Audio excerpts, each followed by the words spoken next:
Stress போனோன்னு அடுத்த பிரச்சனை இந்த பொசசிவ்னஸ். இங்க ஜியாசு ரோட்ல நின்னுட்டு இருக்கும்போது யாரோ ஒரு ரேண்டம் கேர்ள் அவங்க கிட்ட வந்து ஏதோ ஒரு இடத்துக்கு போறதுக்காக வழி கேக்குறாங்க. ஜியாசுவுமே வழி தானே கேக்குறாங்கன்ட்டு சொல்லிட்டு இருந்தா அதையெல்லாம் தூரத்துல இருந்து பாக்குற ஷாங்ஷு அங்கேயே கோச்சிட்டு நின்னுறாங்க. ஜியாசு வழிலாம் சொல்லிட்டு ஷாங்ஷு கிட்ட வந்து என்னாடி இங்கே நின்ட்டனா யாரா அவ சிரிச்சு சிரிச்சு பேசிட்டு இருக்கான்னு கோச்சிக்கிறாங்க. சிரிச்சு சிரிச்சு பேசினா ஹே வலி சொன்னா வலி வலியாம சொல்லணும், எதுக்கு வலிச்சுனே சொன்னு கோச்சிக்கிறாங்க. அப்படியே கோச்சிக்கிட்டே ஒரு சூப்பர் மார்க்கெட்டுக்கு போய் ஜியாசு ஃப்ரூட்ஸ் வாங்கிட்டு இருக்கும் போது ரேண்டமா ஒரு பையன் ஷாங்ஷு கிட்ட வந்து உங்க நம்பர் கிடைக்குமா, நீங்க ரொம்ப அழகா இருக்கீங்கன்றான். எது நம்பரா, என்னங்க ஃப்ரூட் ஷாப்ல ஏதோ ஃப்ரூட் கேக்குற மாதிரி கேக்குறீங்க, அதெல்லாம் கிடைக்காது, நான் ஆல்ரெடி கமிட்டட்னு அவனை துரத்தி விட்டோன்னு ஜியாசு இப்ப ஷாங்ஷு கிட்ட வந்து யார் அவன் ஏன் சிரிச்சு சிரிச்சு பேசிட்டு இருந்தேன்னு இப்போ அவன் கேக்குறான். ஏ நான் எங்கடா சிரிச்சு சிரிச்சு பேசிட்டு இருந்தேன், ஆமா நான் பார்த்தேன் நீ சிரிச்சு சிரிச்சு பேசி டாட்டாலாம் காமிச்சிட்டு இருந்தேன், நான் இப்போ உன் மேல கோச்சிக்கிறேன், நான் எங்கடா டாட்டா காமிச்சேன், என் நம்பரை கேட்டான்டா அவன், அதெல்லாம் கொடுக்க முடியாதுன்னு அப்படி கை காமிச்சேன், இதுக்கு பேரு தான் பொசசிவ்னஸா, சமசரிப்பா இருக்குல்லன்ட்டு அங்க இருந்து கிளம்பிடுறாங்க. அடுத்த நாள் ஷாங்ஷுக்கு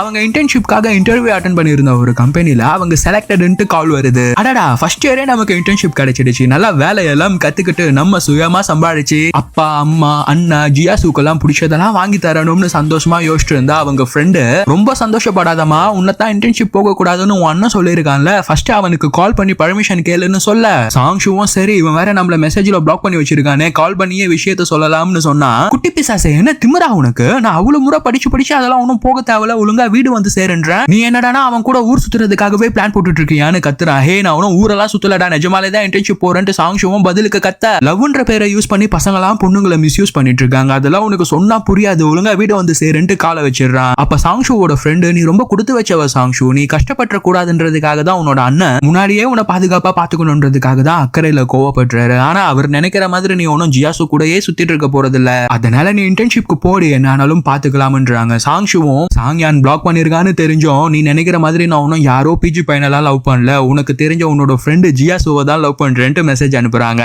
ஆனா என்ன யூஸ், அவன் தான் பிளாக் பண்ணிருக்கானே, மெசேஜே டெலிவர் ஆகல. அப்புறமா என்ன ஆச்சுன்றத நெக்ஸ்ட் பார்ட்ல பார்ப்போம். சப்ஸ்கிரைப் பண்ணிக்கோங்க.